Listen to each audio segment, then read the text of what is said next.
You are 18 years old. It is July 15th, 1099.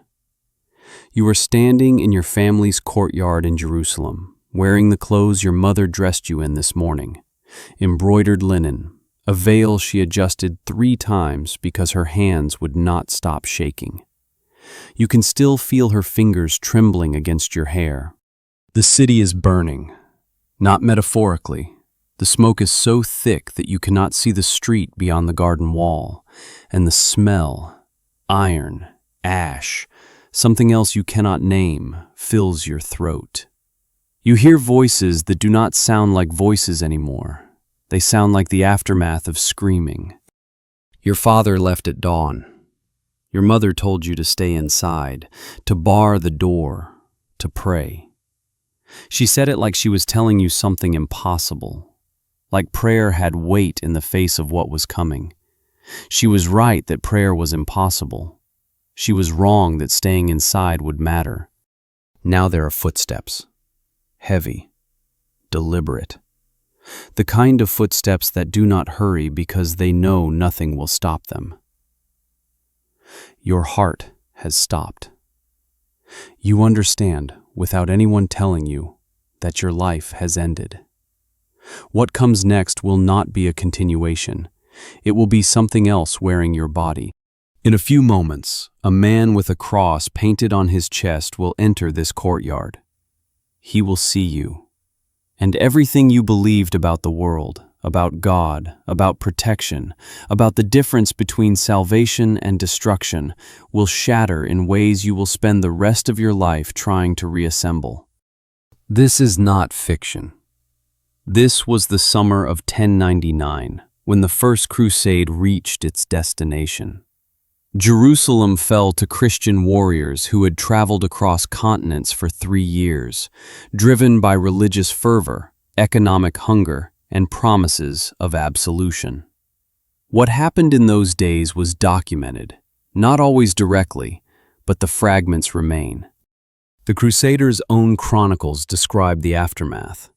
Letters from church officials discussed the fate of the conquered city's women. Archaeological records show the sudden demographic collapse.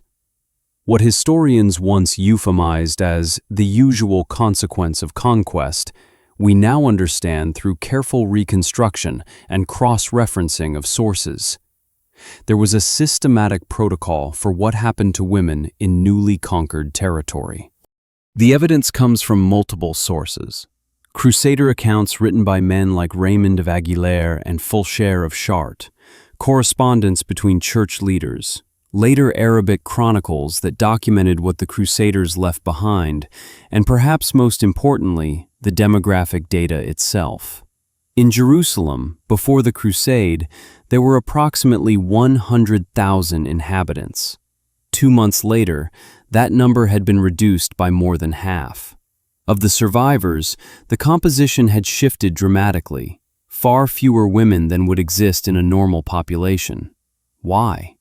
Because women were not killed indiscriminately like soldiers. They were captured, sorted, and systematized. This was not chaos. This was infrastructure. To understand how this happened, we must first understand how the men who did it justified it to themselves.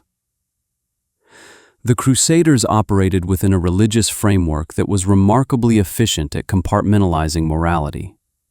They believed they were liberating Holy Land from infidel occupation. They believed they were instruments of God's will. They believed that those who resisted God's reclamation deserved whatever befell them. This theology had a specific application to women. In Crusader doctrine, the women of Jerusalem were not understood as individuals with agency or rights. They were understood as spoils, specifically as property that could be distributed according to military rank, purchased, traded, or absorbed into the Crusader colonies that were being established. The Church did not explicitly condone what would follow, but it created a framework where women had no legal standing, no recourse, and no value except as reproducers of the new Christian order. The mechanism was sophisticated. Crusaders were explicitly forbidden from returning home for at least 3 years, many for life. They were required to establish Christian settlements in the conquered territories. But there was a problem. Settlers need families. Families need women. So a system emerged, not written down in official decrees but consistent across conquered cities, where captured women were distributed to soldiers, particularly those who agreed to remain as permanent settlers. What made this system work was not just physical force. It was the complete dissolution of the captive woman's former life. She lost her family, her community, her religion, her language, her name. She was placed in a position where she had no one to protect her interests, no authority she could appeal to, no legal status. She existed only in relation to her captor. Let us return to our unnamed subject. We will call her Amira, though her name was stripped from her in those early hours and replaced with Maria or Emma or whatever Christian name her captor found acceptable. When the Crusaders breached the city walls, Amira was hiding in her father's warehouse near the market, a space she had always considered secure because it held bags of spices worth more than gold. Money does not protect you when military conquest arrives. The soldier who found her, we might call him Raymond, though there were dozens of Raymonds, was searching for supplies. Instead, he found her. What happened in that moment was not spontaneous. What happened was the crystallization of everything the Crusade had promised him, control over those he had been taught to despise. He did not kill her immediately. This was crucial. If he had killed her, she would have disappeared into the anonymous dead. Instead, he recognized her value. She was young, unbroken, Muslim. She was exactly what the Crusade owed him. He brought her to a gathering point where other soldiers had corralled approximately 30 other women, some from the city, others brought in from surrounding villages. They were sorted by appearance and age. Amira was marked for the officers' distribution. Over the next 3 days, before she was formally assigned to a crusader who would remain as a settler, she was held in a basement room with 7 other women. None of them could speak to each other in ways that mattered because they came from different regions and spoke different dialects. The isolation was immediate and total. They had each other's presence but none of each other's language. The food was intentionally meager. The water was brackish. The darkness was absolute except for brief periods when a guard entered. These conditions served a purpose. They broke down the woman's sense of self. They shifted her mental state from resistance to survival. After 3 days in darkness and hunger, Amira was no longer thinking about escape or revenge. She was thinking about water. On the 4th day, Amira was removed from the basement and brought before a crusader officer. He was conducting what we might call an inspection, though inspection is too clinical a word for what this actually was. He looked at her. He asked questions in broken Arabic, or perhaps through a translator. He was assessing whether she was pregnant, because if she were already carrying a child from before the conquest, she was viewed as damaged goods, worth less. She was deemed acceptable. She was assigned to a man named Baldwin, a crusader from northern France who had taken a vow to remain in the Holy Land as part of the permanent garrison. Baldwin was not of high rank, but he was sufficiently ranked to receive a woman rather than having to purchase one. She was given to him as part of the colony incentive structure. Marry the infidel woman, convert her first, remain in the settlement for a required number of years, receive land and status. Baldwin's approach to her was not the approach of an equal. It was the approach of a man who understood that he owned her. The first night, he violated her while explaining, through a translator since she did not speak French, that this was now her life. She would be converted to Christianity. She would take a Christian name. She would bear his children. If she attempted to escape, he would kill her. If she was faithful and obedient, he would provide her with shelter and food. Here is what is crucial to understand. This was not presented as abuse. This was presented as her salvation. Baldwin believed, or had convinced himself, that he was saving her from damnation. He was converting her from a state of religious darkness to the light of Christ. That he was simultaneously controlling her, removing her from her family, forcing her into compliance, and erasing her identity was, in his theological framework, a feature, not a bug. Amira had no choice but to accept this narrative because the alternative, resisting, refusing, claiming her right to refuse, would result in her death. So she learned, over the following weeks, to perform compliance. She learned to anticipate Baldwin's moods. She learned which words in French would calm him when he drank too much local wine. She learned to eat the food he provided, to wear the clothes he gave her, to sleep where he directed her to sleep. But she did not become him. Something inside her remained fractured and watching. She prayed in silence, not Christian prayers, but the old ones, under her breath at night. She retained a memory of her mother's face, even though she had been told it was sinful to do so. Amira was one of approximately 1,500 women who were systematically enslaved in Jerusalem after its conquest. She was not exceptional in her experience. She was typical. What differentiated women within this system was rank and visibility. Some, like Amira, were assigned to lower officers. Others were designated for the crusader nobility, the bishops, and the highest-ranking military commanders. These women occupied a different kind of prison, sometimes with windows, with more clothing, with the pretense of status. Sophia, a woman whose name and story survived in an Armenian account, was given to a crusader nobleman named William. William was high-ranking enough to maintain a household, and he required Sophia to act as a manager of that household. She prepared food, organized servants, and bore William's children. To outside observers, she might have appeared to have status. She wore fine clothing. She moved through rooms with apparent freedom. But she was still imprisoned. She could not leave. She had no authority without William's consent. When William died in a skirmish 7 years later, she discovered that she had been transferred to another crusader with barely any ceremony. Below women like Amira and Sophia existed a third tier. Women who were not assigned to individual crusaders, but were instead held in establishments that served the broader military population. These women were cycled through various situations. They had no fixed owner, which meant they also had no fixed security. They could be transferred, sold, or subjected to various fates without any pretense of purpose beyond immediate use. The hierarchy was precise. It was bureaucratic.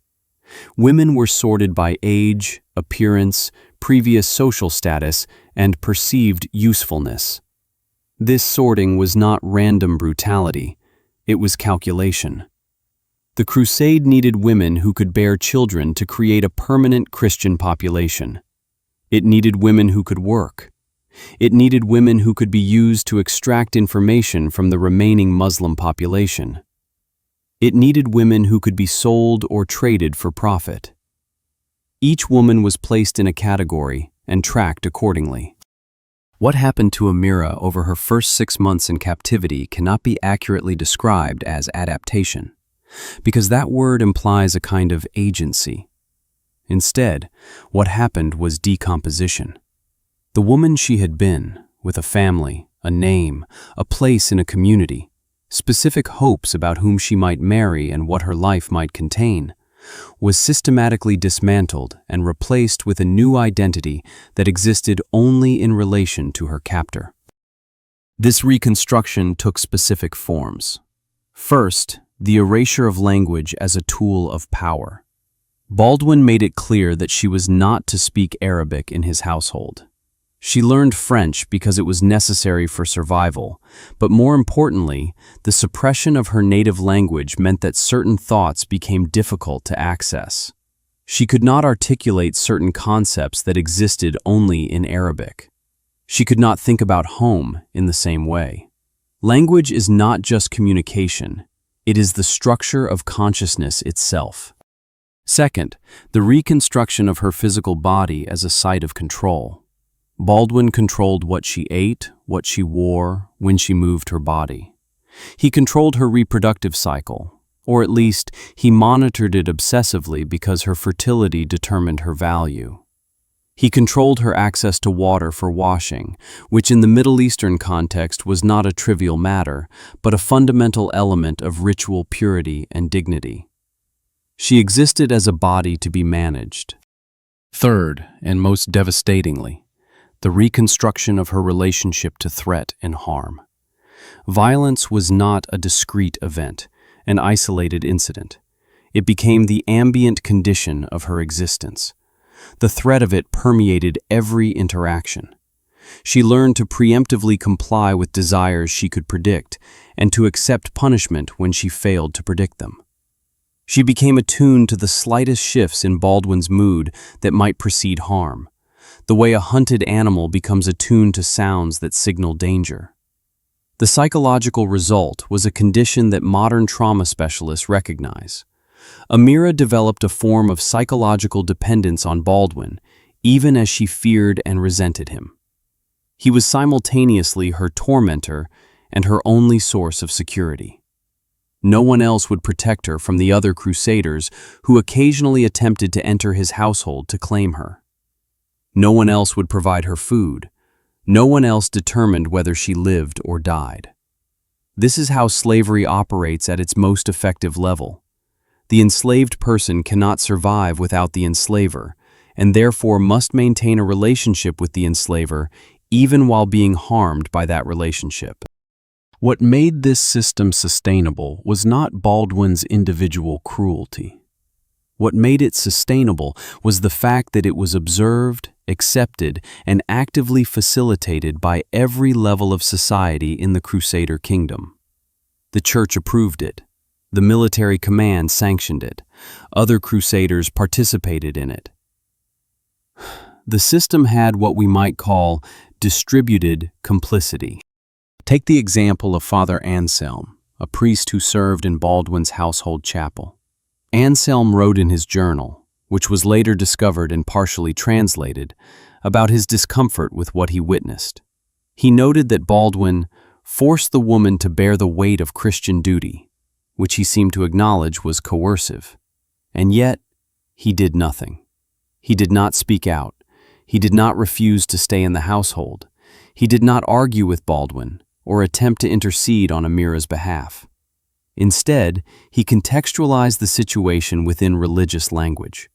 He wrote that her suffering would be redemptive, that she was being purified through her trials. He transformed his witnessing of her ordeal into a kind of religious spectacle. This was the role of observers across the Crusader kingdom: to witness, to interpret through the lens of available ideology, and to do nothing that would risk their own position. Because anyone who objected too loudly faced exile or worse. The system was not maintained through force alone, but through the complicity of everyone within it. And yet, and this is the part of the history that survives most quietly, most tenuously, women like Amira did not become hollow shells. They resisted, not with dramatic rebellions that made it into chronicles, but with the infinitesimal acts of resistance available to the powerless. Amira, in her third year with Baldwin, became pregnant. He was pleased. This was the purpose she had been assigned. But she had learned something about her own body in those 3 years. She had learned that she could withhold information from him about her internal state. She did not tell him, for as long as possible, which of his visits resulted in pregnancy. She kept that knowledge, her own reproductive knowledge, to herself. This was not escape, but it was a form of privacy, a space where her mind and body were not entirely his. She also began teaching the other captive women in the household a form of resistance so subtle that it barely registers in historical records. She taught them to communicate through specific patterns of movements when preparing food, to pass small kindnesses that Baldwin would not notice, to remember each other's names. One woman, she had been born as Layla, had been given a Christian name and formally converted. But with the other women, she kept her name alive. Amira ensured that, at least in their private moments together, Layla was called Layla. This was not rebellion. It was the maintenance of memory. It was refusing, in the smallest possible way, to let the system completely succeed. These acts did not free her. They did not change her circumstances. But they preserved something. They kept alive the possibility of a self that had not entirely been colonized by the system imposed on her. When Baldwin died, Amira was transferred to another crusader. When that crusader died, she was transferred again. She bore children, Baldwin's child, and the children of two subsequent owners. These children, born within this system and raised within it, were considered Christian and crusader. They had no memory of Islam. They spoke French or Italian. They were integrated into the crusader society in ways their mothers could never be. Amira lived another 30 years. She had no formal record. She existed in no official documents, except perhaps as a line item in property transfers. One woman, Arabic-speaking, age approximately 30, bearing scars from childhood, might be how she was described if she was transferred or sold. That is the only way she enters the written record, as a depreciated asset. The Crusader chronicles do not discuss what happened to women like Amira. The official histories written by the Crusaders themselves mention conquest, glory, the establishment of Christian kingdoms. When they mention women at all, it is in abstract terms. The women of the conquered cities were absorbed into the new Christian order, as one chronicle blandly states. The systematic nature of what occurred, the psychological destruction, these are not considered worthy of historical documentation by the men who did them or witnessed them. It is only through careful historical reconstruction, looking at property records, at the sudden demographic collapse, at the composition of the new Christian kingdom, at the occasional letter or account that lets slip an uncomfortable truth, that we can infer what actually happened. The silence itself is evidence. The Crusader kingdoms lasted roughly 200 years. During those 2 centuries, women who were first-generation captives like Amira lived their entire lives within the system. They bore children within it. They died within it. They never escaped. Some of their daughters, born within captivity, learned no other world. This was all they knew. The psychological and social structures established during and after the conquest persisted long after. Women in the Crusader territories, even Christian women, had fewer legal rights than they did in contemporary Europe. The conquest had established a precedent. Women could be treated as property, as resources to be distributed according to military authority. This precedent, once established, became normalized. The Crusader kingdoms were built on the foundation of systematic female subjugation, and that foundation shaped every structure built on top of it. When the Crusader kingdoms eventually fell to reconquest, what happened to these women? Those descended from Crusaders were sometimes protected, though their status was fraught. Those who remained Muslim, or who had been converts under duress, faced different fates. Some were ransomed back. Others simply disappeared from the record. The trauma of their lives could not be officially acknowledged because it would require acknowledging what the crusade had actually been. This is where the history becomes not just dark, but functionally invisible. The Crusaders returned home, or their descendants did generations later, with glory and wealth. The Crusades were canonized as a noble historical moment, a clash of civilizations where Christian heroes fought for sacred ground. Women who were displaced and controlled during the conquest were not part of that narrative. They were contradictions to it. So they were forgotten, not through accident, but through architecture. Church historians, secular historians, popular retellings, all of them have a vested interest in not examining too closely what happened to women in the conquered territories. It disrupts the narrative. It complicates the mythology. It raises uncomfortable questions about whether the crusade was a noble cause or a military conquest dressed in religious language. The Crusader fortifications still stand. The cathedrals built during this period still function. Tourists walk through them daily. Scholars study the political structures and military innovations. But the women who existed within this era, their stories are erased not because the records do not exist, but because we have chosen not to look for them. The story of Amira, and the thousands of women like her, tells us something deeply unsettling about how systems of oppression actually function. They are not maintained through raw cruelty alone. They are maintained through theology, through bureaucracy, through the complicity of observers, through language that obscures reality, through documentation that omits what is inconvenient. The crusade presented itself as a religious mission. In doing so, it was able to absorb and legitimize systematic control and subjugation of women within a framework where that violence was not understood as violence, but as conversion, salvation, and the natural order of conquest. This was not an anomaly of history. This was the functioning of power. The women were not weak or foolish for submitting to what was forced on them. They were trapped in a system that controlled every element of their survival. The harm was not located in any individual crusader's heart, though individual crusaders committed terrible acts. The harm was systemic. It was structural. It was the way the system itself worked. We remember the Crusades as a historical moment of religious conflict and military innovation. We build museums around the castles. We study the political consequences. We debate the religious justifications. But we do not sit with the simple, terrible fact. For 200 years, an entire population of women was controlled and displaced. And this was so normalized that it was barely considered worth documenting. The question that should haunt us is not what happened to these women. That question is answerable, albeit painfully. The question that should haunt us is why we have been so content to ignore it.